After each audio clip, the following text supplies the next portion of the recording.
Lord Elderly, Lord Boromir, Lord Sickert, and Lord Cap. With every virtue, every grace, ah, what avails the sceptred race? Here you see the four of us. Lots of frolic, days with wine, roaring with the rest of our lips. Nuzzling, tearing, shrieking, eating. God's wives will be fashioned so. Poor girl's body. I wish he hadn't sent me this beastly wolf. I must say something nice about her. Vining's very dashing. Well, she used to be such fun before she married that gloomy little man. Well, she was always a fierce berserker.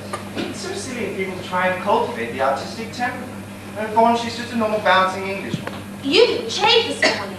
I know I didn't, but I'm going to a minute when I finish this. I sometimes wish we were more Norman and bouncing, Simon. Why? Well, I should like to be a fresh, open-air girl with a passion for games. Oh, thank God you're not. Well, it would be so soothing. Not in this house. Where's Mother? She's in the garden practicing. Practicing? She's learning the names of the flowers by heart. What's she up to? I don't know. Tell me what's going on. I always distrust her when she becomes the squire's lady. And so do I. She's been hard at it all day. She tapped the barometer this morning. We've got a plan about impressing somebody. I wonder who? Some dreary, infatuated young man who will appear soon, I expect. Not today. You don't think she's asked anyone down today, do you? I don't know. His father knows it. Oh, no, he's too immersed in work. Perhaps Clara will know. Well, yell for her. Clara!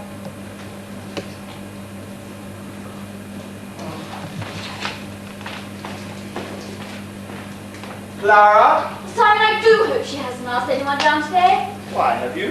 Yes. Why on earth didn't you tell me? I didn't think you'd care one way or another. Who is it? Richard Gresham. How exciting! Never heard of him. Well, I shouldn't flaunt your ignorance if I were you. It makes you look silly. Oh, that's done. Everybody's heard of Richard Gresham. How lovely for them. He's a frightfully well-known diplomatist. I met him at the Mannerings dance. You'll need all his diplomacy here. I warned him not to expect good manners, but you will be as pleasant to him as you can. I've never met any diplomatists, but as a class I'm extremely prejudiced against them.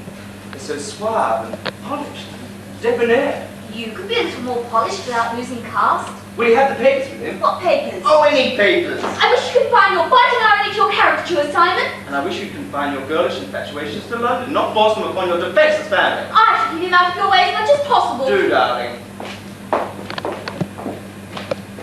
Clara, his mother asked anyone down this weekend. Well, I don't know, dear. There isn't much food in the house and Amy's got toothache. I've got some oil of cloves somewhere. She tried that, but I ain't got a tongue.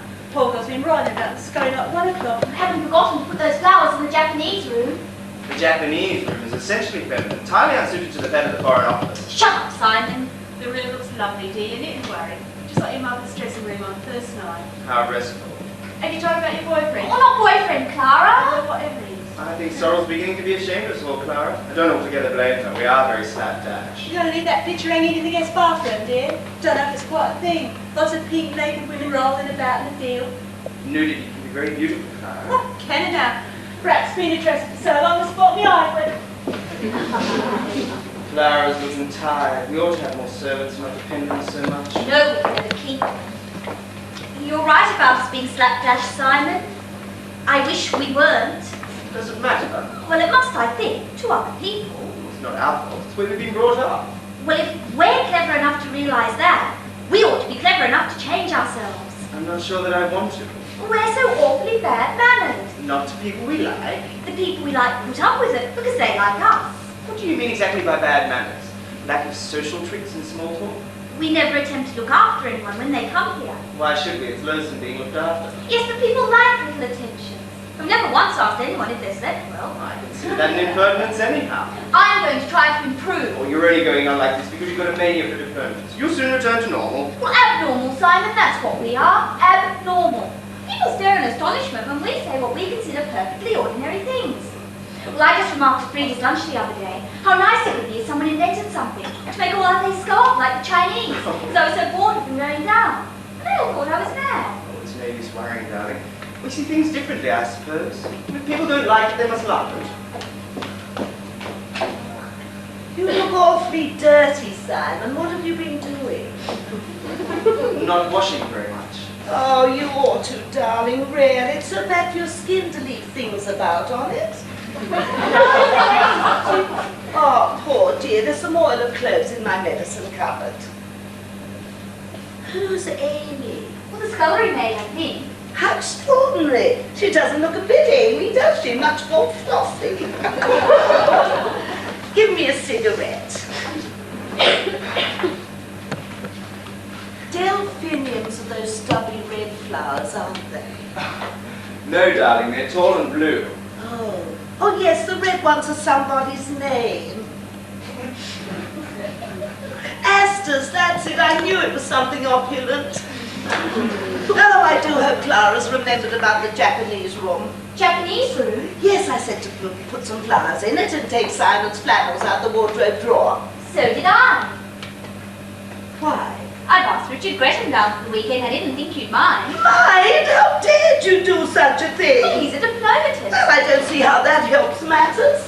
We must wire and put him off. Well, it's too late. Well, we'll tell Clara to say we've been called away. That would be extremely rude. And anyhow, I want to see him.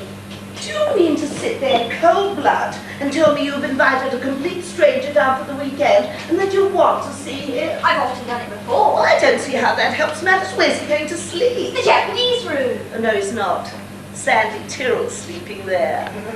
There now, what did I tell you? Sandy what? Tyrrell, dear. Why didn't you tell us, Mother? Oh, I did. I've talked about nothing but Sandy Tyrrell for days. I adore Sandy Tyrrell. You've never mentioned him. Well, who is he, Mother? Oh, he's an absolute darling and madly in love with me. At least not with me, really. It's more my celebrated actress glamour.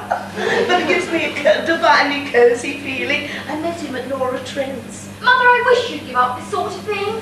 What exactly do you mean by this sort of thing, Sorrel? You know perfectly well what I mean. Are you attempting to criticize me? I should have thought you'd be above encouraging silly, callow young men who are infatuated by your name. That may be true, but I'll allow nobody but myself to say it. I hoped you'd grow up to be a good daughter to me, not a critical aunt. It's so terribly cheap. Cheap nonsense. What about your diplomatist? Surely that's a little different, dear. If you mean because you happen to be a vigorous ingenue of 19 that you have a complete monopoly of any amorous adventure that may be going about, I find it my firm duty to disillusion you. But darling, Anyone would think I was 80 the way you go on. Oh, I do wish I'd sent you away to boarding school and you coming back and me being your elder sister. Wouldn't have been any use. I think everyone knows that you're son and daughter. Only because I was silly enough to dandle you around in front of cameras when you were little, I knew I should regret it. I don't see any point in trying to be younger than you are. Your age, dear, would be indecent if you did. but Mother, darling, don't you see it's awfully undignified to go flaunting about with young men? I don't flaunt about, I never have. I've been morally an extremely nice woman all my life. More or less.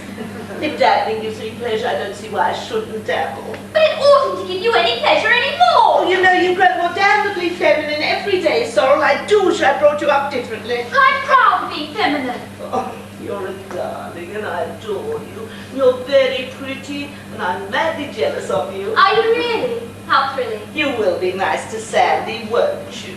Can't he sleep in little hell? Oh, my dear, he's frightfully athletic. All those hot water pipes will sap his vitality.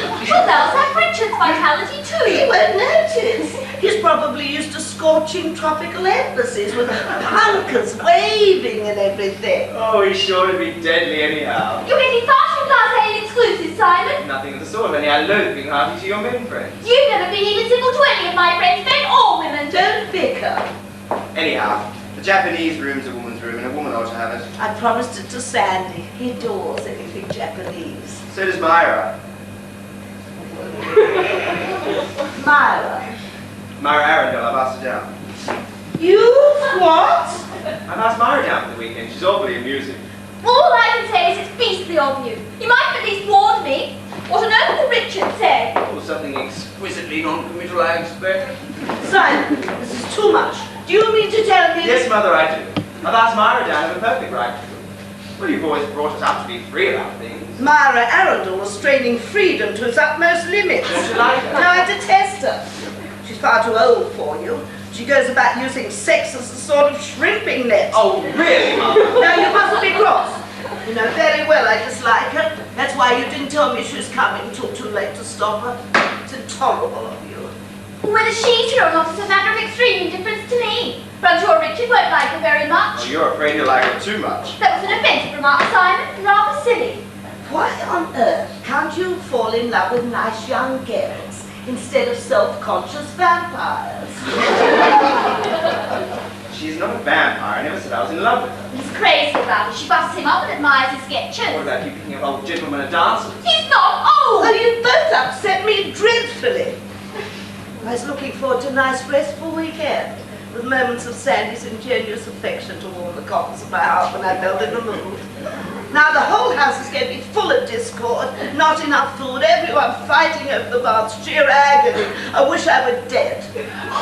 We needn't worry about Myra and me. We'll keep out of everyone's way. I shall take Richard on the river all day tomorrow. In what? The punt. I absolutely forbid you to go near the punt. It's sure to rain anyhow. What your father will say, I tremble to think.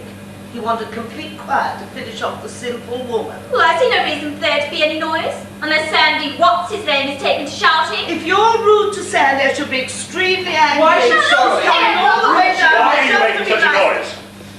I think I'm going mad. Why hasn't Clara brought me my tea? I don't know. Where is Clara? Do stop firing questions at me, David. Why are you all so irritable? What's happened?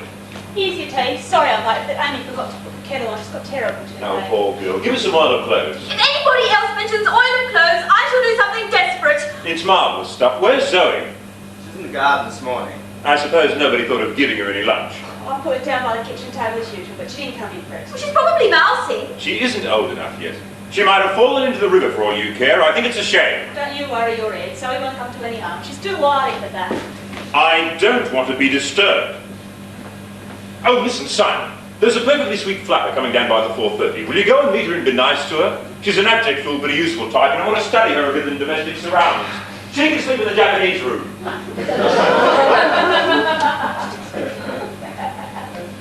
I should like someone to play something very beautiful to me on the piano.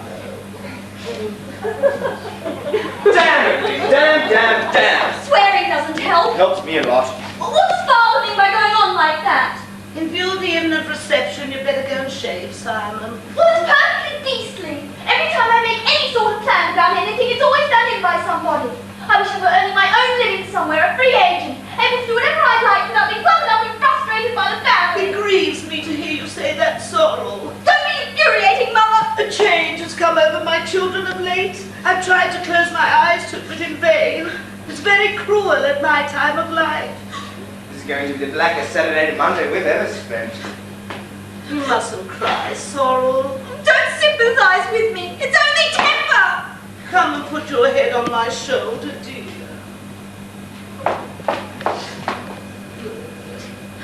Your head like the golden fleece. Richard will have to have little hell in that horrible flap at the Japanese room. Over my dead body. Oh, Mother, what are we to do?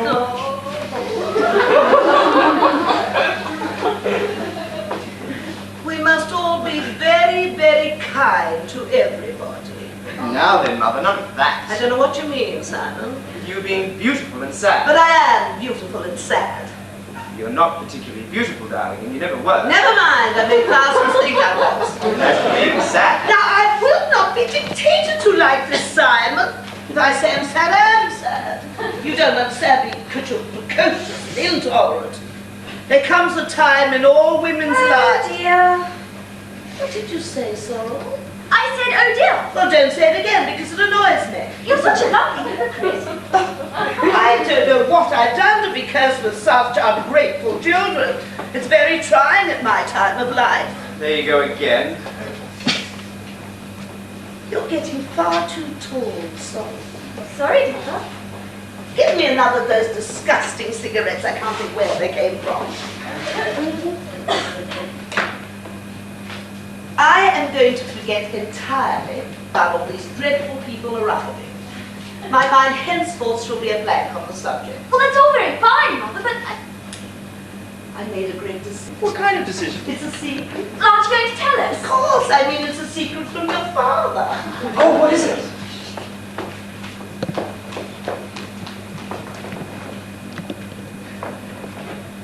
I'm going back to the stage. Oh, I knew it! I'm stagnating here. I won't stagnate as long as there's breath left in my body. But do you think it's wise? You retired so very finely last year. What excuse? Found us and got dramatic. Her sense of the theatre's always fatal. But she knows we shan't marry the same as you and I do. You're under absolutely no obligation to me whatsoever. I wish I understood you a bit better. Don't worry about understanding me. Let's go back into the library. All right. And he comes in and finds her there waiting for him. She hadn't been away at all. No, and that's psychologically right. I'm sure no woman under the circumstances would. It's marvellous of you to see that. I do think the whole thing sounds most excellent. I got badly caught in the middle of the book when the boy comes down from Oxford, but it worked out all right eventually. When shall I be able to read it? I'll send you the proofs. You can help me correct them. Ah, divine. That's the most important. Would you like a cigarette or anything? No, thank you. Nothing. I'll have a drink. Very well then, give me a plain soda water. There isn't any ice. Do you mind? Not a bit.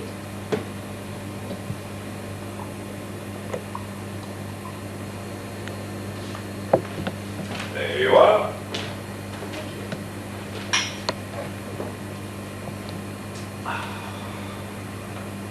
I wonder where everybody is. Not here, thank God. Must be dreadfully worrying for you having a house full of people. Depends on the people. I have a slight confession to make. Confession?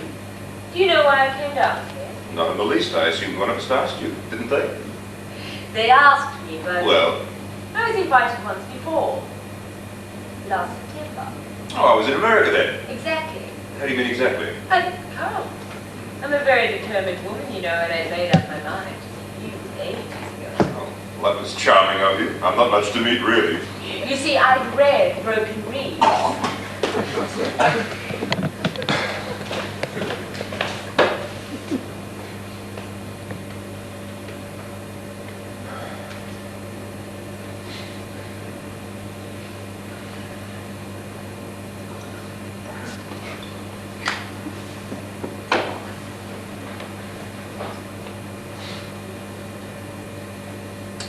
And did you like it? Like it? I think it's one of the finest novels I've ever read. Oh, there now. How do you manage to know so much about it? I'm afraid my knowledge of them is sadly superficial. Oh no, you can't call Evelyn's character superficial. It's amazing. Why are you being so nice to me? You've got a plan about something? How suspicious you are. I can't help it. You're very attractive, and I'm always suspicious of attractive people, on principle. Not very good.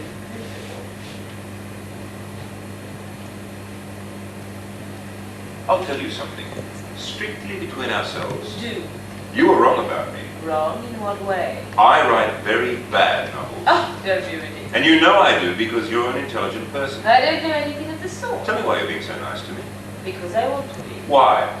You're a very clever and amusing man. Oh, splendid. And I think I've rather lost my heart. Shall we elope? David! Oh, there now you call me David.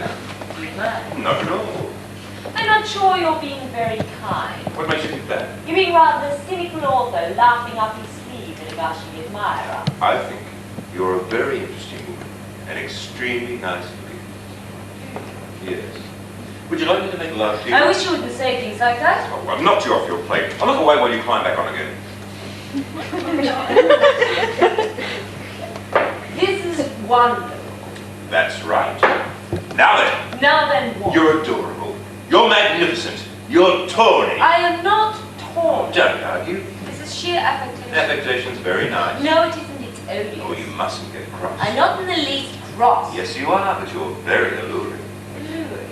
Enormously. I can hear your brain clicking, and it's very funny. Well, that was rather rude. You've been consistently rude to me for hours. Oh, never mind. Why have you? I'm always rude to people I like. And do you like me? Enormously.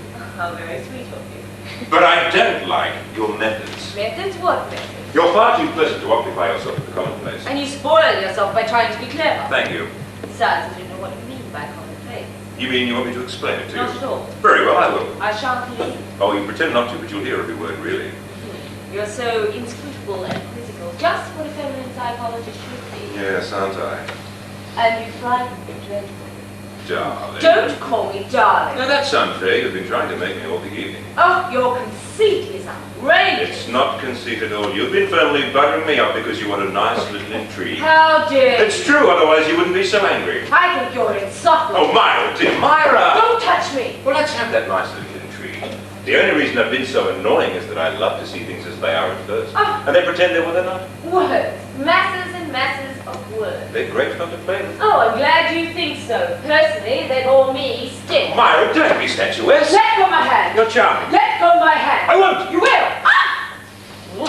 You're perfectly sweet. Dave. Now you must admit this is an entrancing amusement.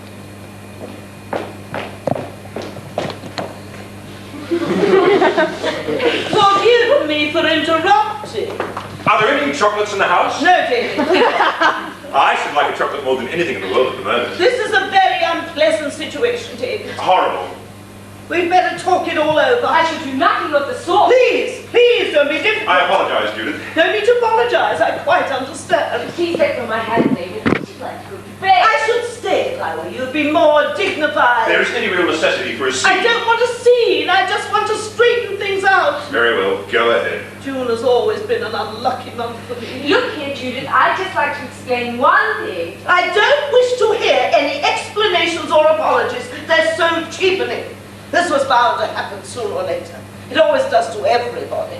The only thing to do is to keep calm. I am, perfectly. There's such a thing as being too calm. Sorry, dear. Life has dealt me another blow, but I don't mind. What did you say? I said, life has dealt me another blow, but I didn't mind. Rubbish! You're probably irritable, dear, because you're in the wrong. It's quite usual. Now, Judith! Let me speak. It is my right. Oh, I don't see why. I am the injured party, am I not? Injured? Yes, extremely injured. Injured. Your attitude, David, is nothing short of deplorable. This is all nonsense, sheer unbridled No, nonsense. David. You can't avoid the real issues as calmly as that. I've known for a long time. I've realized subconsciously for years that you've stopped caring for me in that way. What do you mean, that way? Just that way. Rather tragic, but quite inevitable. I'm growing old now. Men don't grow old like women, as you'll find to your cost, Myra, in a year or two. David has retained his youth astonishingly. Perhaps because he's had fewer responsibilities and cares than I. This is all ridiculous hysteria. No, Myra. Judith is right. What are we to do? Do nothing. David, do you love her truly? Madly. David. You thought just now that I was joking. Couldn't you see that all my flippancy was only a mask, hiding my real emotions, crushing them down desperately? But David, I knew it. The time has come for the dividing of the way. what on earth do you mean? I mean, I'm not the sort of woman to hold a man against his will. You're both making a mountain out of a molehill. David doesn't love me, and I don't love him. You do love him. I can see it in your eyes, in your every gesture. David, I give you to her freely without rancour. We must all be very good friends, always. Judith, do you mean this? You know I do. How can we ever repay you? Just by being happy. I shall probably leave this house later on. I have a feeling its associations may become too painful, especially in the autumn. Look here. October is such a mournful month in England. I shall probably go abroad somewhere, perhaps a pension in Italy with cypresses in the garden. I've always adored cypresses. They're such sad, weary trees. What about the children? We must share them, dear. I'll pay you exactly half the royalties I receive from everything. That's very generous of you. You've behaved magnificently. This is a crisis in our lives, and thanks to you, Judith, I will speak. Myra, darling, we owe it to Judith to keep control of our emotions. The scene would be agony for her now. She has been brave and absolutely splendid throughout. Let's not make things any harder for her than we can help. Come, we'll go into the garden. I will not go into the garden. Please, girls. I don't think I can bear any more just now. So, this is the end, Judith. Yes, my dear. The end. Mother! Mother! I've got something important to tell you. Very well, dear. Where's Sorrel? In the library, I'm afraid. Sorrel! I've got something vital to tell you. You seem excited, lad. What has happened? What's the matter? I wish you wouldn't all look so depressed. It's good news. Good news? I thought perhaps Jackie had been drowned. No, Jackie hasn't been drowned. She's been something else. Simon, what do you mean? Jackie! Jackie! She's become engaged to me. Simon! Oh, my goodness! Oh, Simon, this is too much. What on earth are you crying about, Mother? Oh, my cheeks leaving the nest. I shall only have my memories left. Jackie, come and kiss me. You must promise to make my son happy. Oh, I quite understand. I've not been a mother for nothing. Oh, you're trying to spare my feelings, I know. Well, I'm not going to spare your feelings or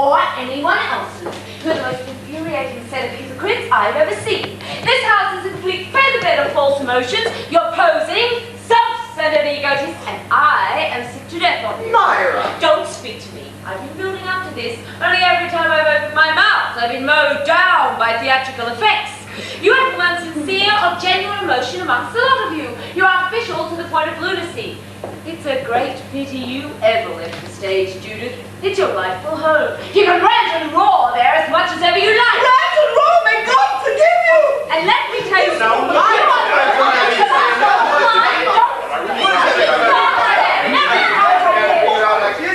What's happened? Is this a game? Yes, and a game that must be played to the village. Zara, what does this mean? So many illusions shattered, so many dreams trodden in the dark. Love's whirlwind! Dear old Love's whirlwind! I don't understand. You're a victim, my God. Isn't that little Pam crying? She'll cry more, poor Mike, when she realizes her mother is... Don't say it! Don't say it! Spare her that. I've given you everything that makes life worthwhile. My youth, my womanhood, and now my child. Would you tear the very heart out of me? I tell you, it's infamous that a man like you should be allowed to pollute society. I've nothing left. Nothing. God in heaven, where am I to turn for help? Is this true? Answer me. Is this true? Yes, yes. You can't. Don't strike. He is your father.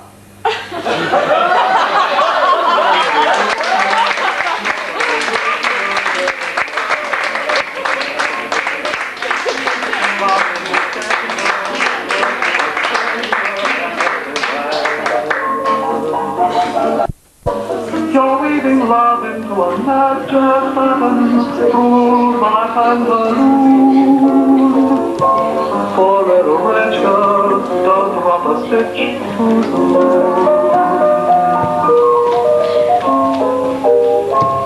You're only a baby, you're lonely, and maybe someday soon you know. The years you are tasting are years you are wasting.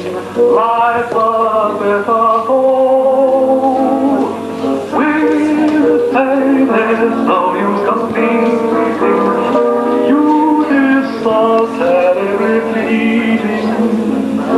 By dancing much faster, you're chancing disaster. Time alone will show.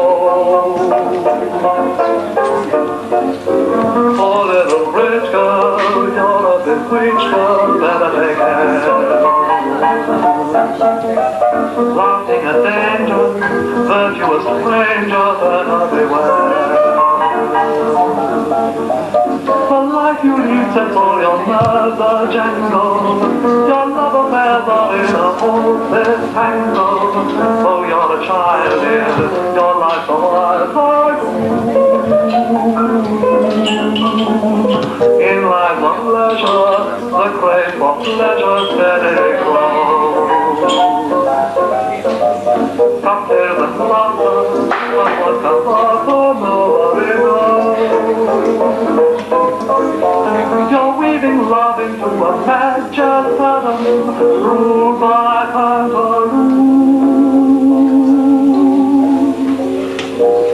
Poor little rich girl, don't drop a stitch too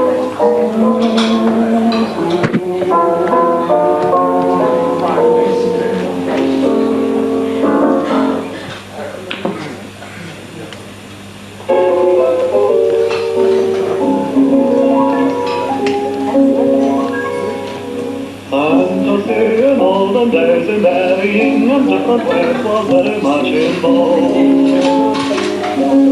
Columbine and Kangaroo, a wistful hero neath the moon and Harlequin alone. Nowadays the rhythms of pleasure wake the echo of an old refrain. Each some ragged effigy with treasure for his pleasure, till the shadows of the story live again. Turn is the young hero, society's hero, the lord of the day, Paris de la Paix, is under your sway. The goodness matter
What's the matter? Nothing. So don't cry. I'm not crying. You were, I heard you. It's this house gets on my nerves. I don't wonder after last night. What were you doing in the library just now? Hiding. Hiding? Yes, I didn't want to run up against any of the family. I wish I'd never come. I had horrible nightmares with all those fearful dragons crawling across the walls. Dragons? Yes. And Japanese. Everything that's Japanese, even the bed. Oh, how awful. I believe they're all mad, you know. The blizzards. Yes, they must be. I've been thinking that too. You suppose they know they're mad? No. People never do. It's Mr. Bliss asked me down, and he hasn't paid any attention to me at all. I went into his study soon after I arrived yesterday, and he said, "Who the hell are you?" Well, didn't he remember? He did afterwards, and he brought me down to tea and left me.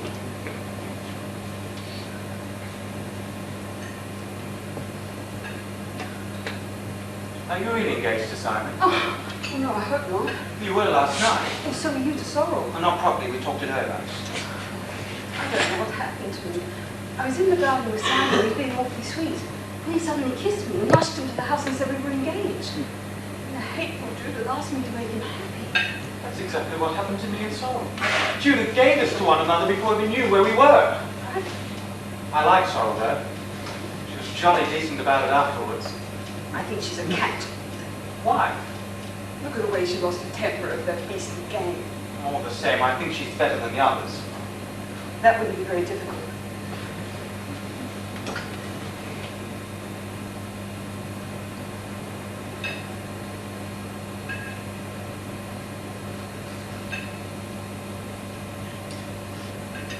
I think about it. Well, I say I've got the hiccups. Hold your breath. It's because I bolted my breakfast. Hold it as long as you can.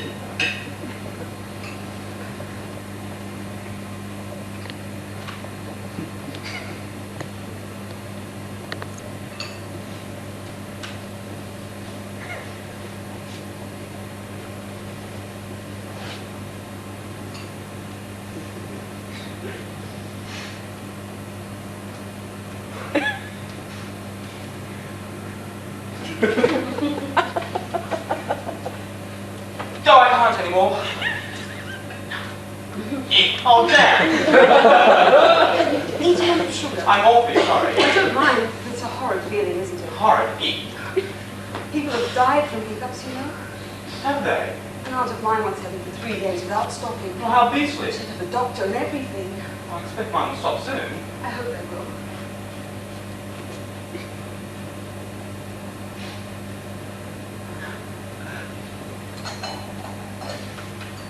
Oh, damn! Drink some water the wrong way round. Well, how do you mean the wrong way round? The wrong side of the glass, I'll show you.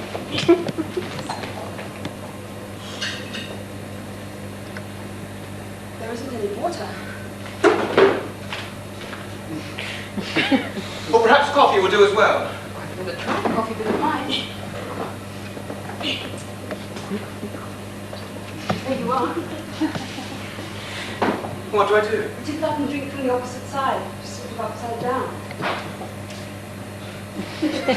Oh, I can't reach it. Oh, look out! Somebody's coming. Bring it into the library quick. I'll bring the sugar. I might need it again. Oh, God!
Good morning.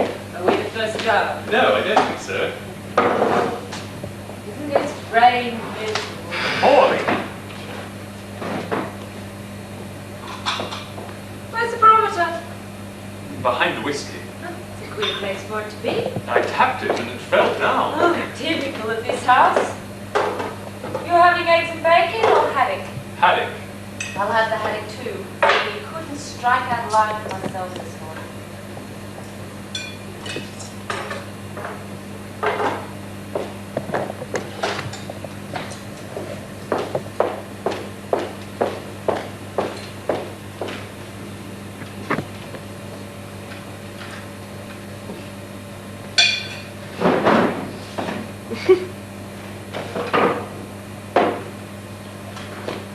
Have you seen anyone? No. Good. Perhaps we'll have a little peek. Have you ever stayed here before? No, and I never shall again. I feel far from well this morning. I'm sorry, but I'm not entirely surprised. You see, I had the boiler room. How terrible. The window stuck and I couldn't open it. I was nearly suffocated. The pipes made peculiar noises all night as well. There isn't any sugar. Oh, we'd better ring. I doubt it will do the slightest bit of good, but we'll try.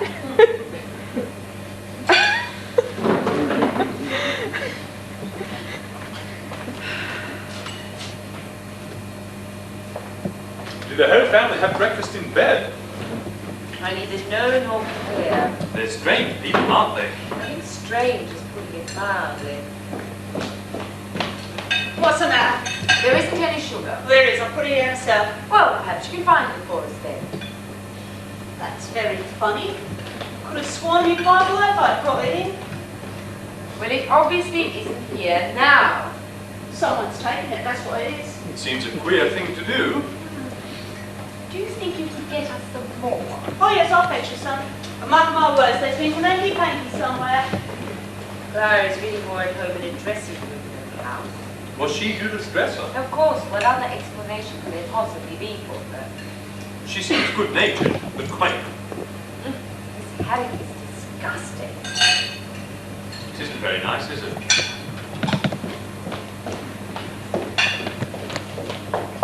There you are, dear.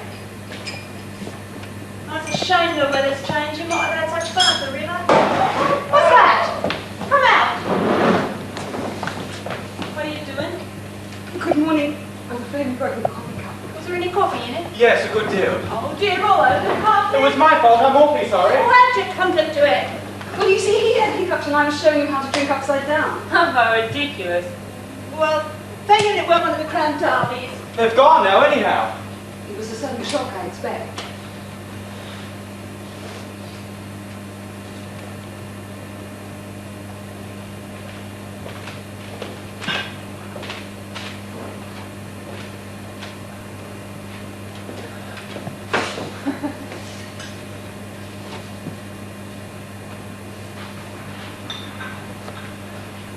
Oh, I say, it's raining. It's been raining for hours.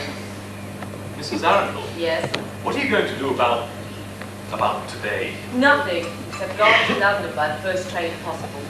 Do you mind if I come too? I don't think I could face another day like yesterday. Neither could I. Well, let's all go away quietly.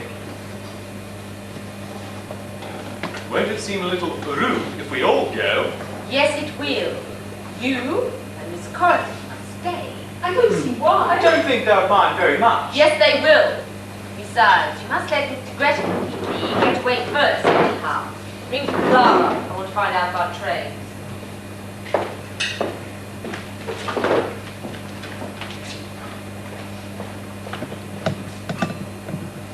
I do hope they won't all come down now. Oh no, they sure to roll about in bed all morning. They're such a slovenly family. Have you got much packing to do? No, I did most of it before I came down.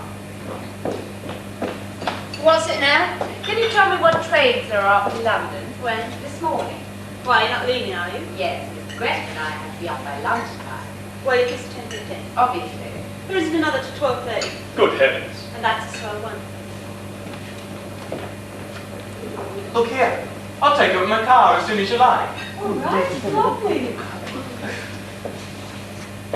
That's right. Got a car, haven't you? Yes. Will it fit all of us? You said it would be rude for us all to go. Haven't you and Mr. Greffin better wait for the train? Certainly not. If there is room, we should be very, very grateful. I think I could squeeze you in. Good, that settles it.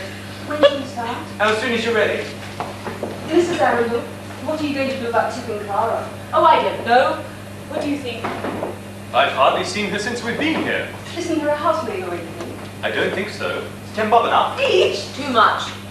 We'd better give her £1.10 between us. Very well then, you do it and we'll settle up in the car. Must I? Yes, ring for her. You'd do it much better. No, I shouldn't. Come on, we'll finish packing. All right. Dear, don't leave me. I'll just go look at the car. Will you all be ready in 10 minutes? Yes, 10 minutes. Right out.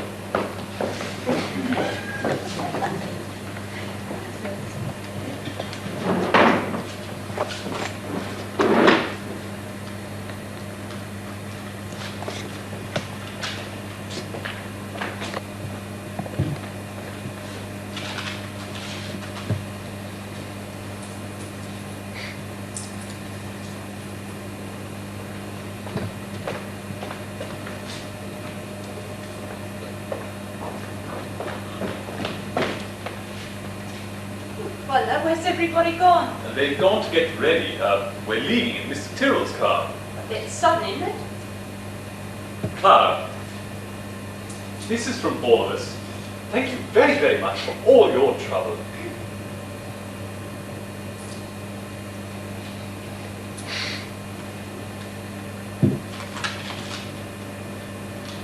What do you do now? There weren't any trouble. There must have been a lot of extra work. One gets used to that here. Good morning, Clara. Good morning, hope you've been comfortable. Come. Oh, yes.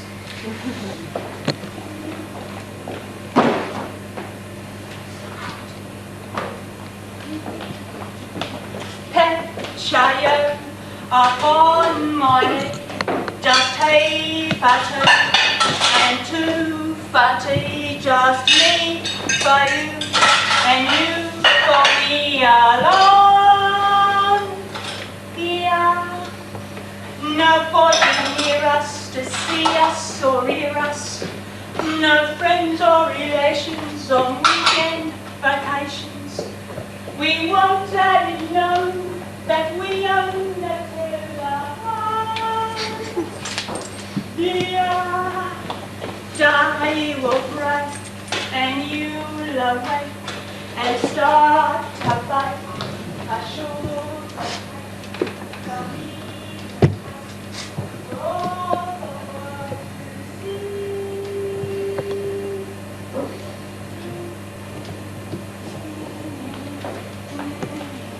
We will raise a family, a boy by you, a girl for me. Oh, can't you see? Good morning, Clara. Have the papers come? Yes, I'll fetch them.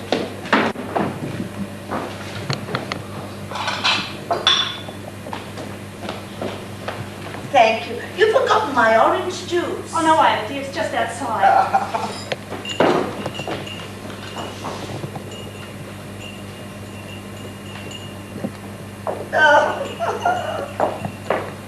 Good morning, darling. Good morning. Listen to this. We saw Judith Bliss in a box at the Haymarket on Tuesday, looking as lovely as ever.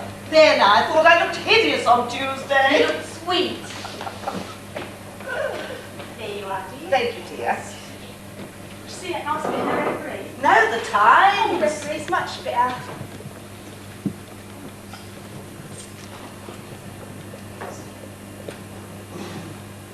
I saw gay and colourful Judith Bliss at the Waveston Strays matinee last week. She was talking vivaciously to producer Basil Dean. "Issooth," said I to myself, "where ignorance is bliss, 'tis folly to be wise." Dear referee, it's so unself-conscious. If you want a milk coffee, just read. Yes, dear. I wish I were sitting on a lovely South Sea island somewhere, with masses of palm trees and coconuts and turtles. It would be divine, wouldn't it? I wonder where everybody is. I wonder. Oh, Mary Saunders has got another failure. She ought to be used to it by now. Good morning, darling. Morning, dear.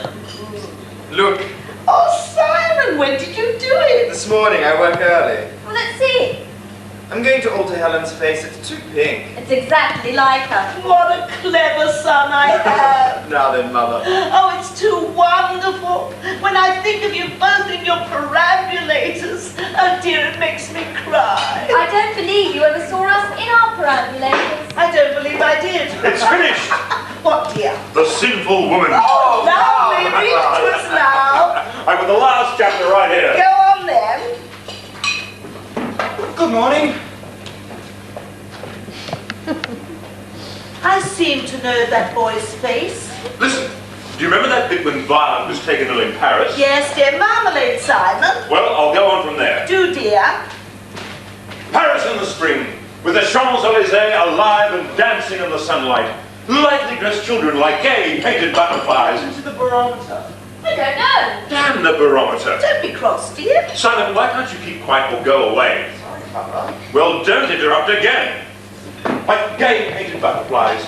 The streets were thronged with hurrying vehicles. The thin peak of taxi I love Peak Peak. seemed to merge in with the other vivid noises, weaving a vast pattern of sound, which was Paris. What was Paris, dear? Which was Paris? What was Paris? You can't say a vast pattern of sound, what was Paris? Yes, but what was Paris? A vast pattern of sound, which was Paris. Oh, I see. Jane Sefton, in her scarlet hispano, swept out of the Rue Saint-Honoré into the Place de la He Concorde. couldn't have. Why? The Rue Saint-Honoré doesn't lead into the Place de la Concorde. Yes, it does. No, you're thinking of the Rue Bois-Guillaume-Lever. I'm not thinking of anything of the sort. David, darling, don't be Do obstinate. you think I don't know Paris as well as you do? Never mind, Papa's probably right. He isn't right, it's wrong. Go with your food, Sorrel. Don't be testy, David. It's a sign of age. Jane Sefton, in her scarlet hispano, swept out of the Rue Saint-Honoré into the Place de la That Concorde. sounds absolutely ridiculous. Why don't you alter? It is not ridiculous, it is perfectly right. Very well, get me a map and I'll show you. I haven't got a map. Look, Jude, here is the Rue Royale. Here is the Hotel Crillon, and there is the Place de la Concorde. It isn't. It's the Bois d'Anglais. That runs parallel with the Rue Rivoli. You've got it all muddled. I have not got it all money. Don't shout, you have. Why don't you finally get on with it? It's silly to get cross with criticism. It indicates a small mind. Small mind, my foot. That was very good, David. I shall go to my room in a minute. I wish you would. David! No, look here, Father, Mother's right. There's something I can call. Oh, shut up, Sorrel. Shut up yourself, you pompous little beast. You know such a lot about everything. You're as ignorant as a frog. Why a frog? David, darling, I give you my solemn promise that you're wrong. I don't want your solemn promise because I know I'm right. No use arguing with Father, Mother.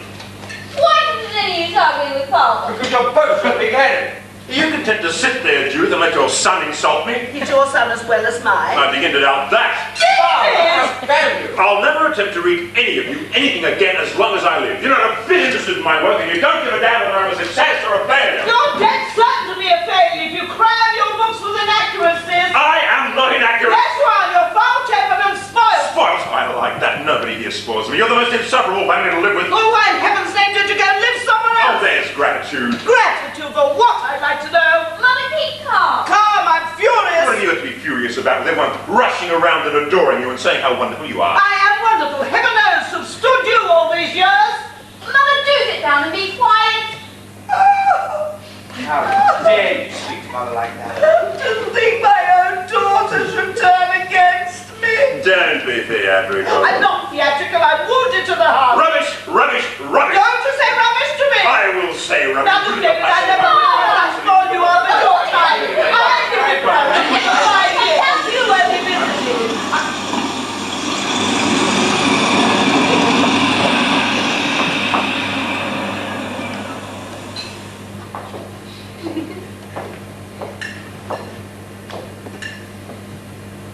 There now.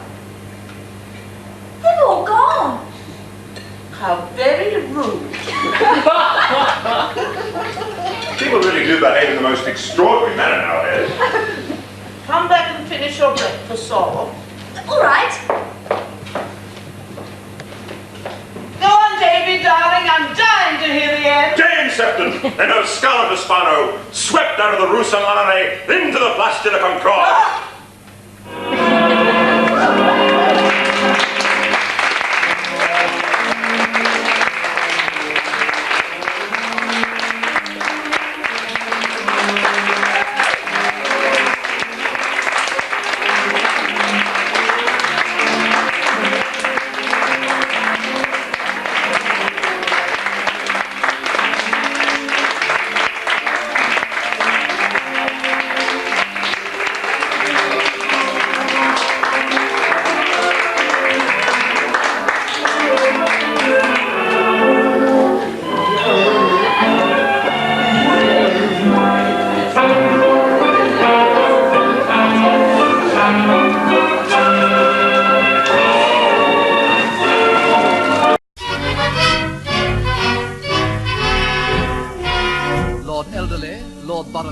Lord Sickert and Lord Cap.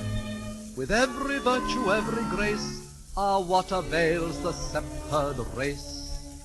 Here you see the four of us, and there are so many more of us eldest sons that must succeed. We know how Caesar conquered Gaul and how to whack a cricket ball. Apart from this, our education lacks coordination. Though we're young and tentative and rather representative scions of a noble breed, we are the products of those homes serene and stately that only lately seem to have run to seed. The stately homes of England, how beautiful they stand, to prove the upper classes have still the upper hand. Though the fact that they have to be rebuilt and frequently mortgaged to the hilt is inclined to take the guilt off the gingerbread and certainly damps the fun of the eldest son. But still we won't be beaten, we'll scrimp and screw and save. The playing fields of Eton have made us frightfully brave. And though if the Van Dykes have to go and we pawn the Bechstein Grand, we'll stand by the stately homes of England. Here you see the pick of us. You may be heartily sick of us, still with sense we're all imbued. Our homes command extensive views, and with assistance from the Jews, we have been able to dispose of rows and rows and rows of Gainsboroughs and Lawrences, some sporting prints of Aunt Florences, some of which were rather rude. Although we sometimes flaunt our family conventions, our good intentions mustn't be misconstrued. The stately homes of England we proudly represent. We only keep them up for Americans to rent. Though the pipes that supply the bathroom burst and the lavatory makes you fear the worst, it was used by Charles I, quite informally, and later by George IV. On a journey north, the State Departments keep their historical renown. It's wiser not to sleep there in case they tumble down. But still, if they ever catch on fire, which with any luck they might, we'll fight for the stately homes of England. The stately homes of England, though rather in the lurch, provide a lot of chances for psychical research. There's the ghost of a crazy younger son who murdered in 1351 an extremely rowdy nun who resented it, and people who come to call meet her in the hall. The baby in the guest wing who crouches by the grate was walled up in the west wing in 1428. If anyone spots the Queen of Scots in a hand-embroidered shroud, we're proud of the stately homes of England.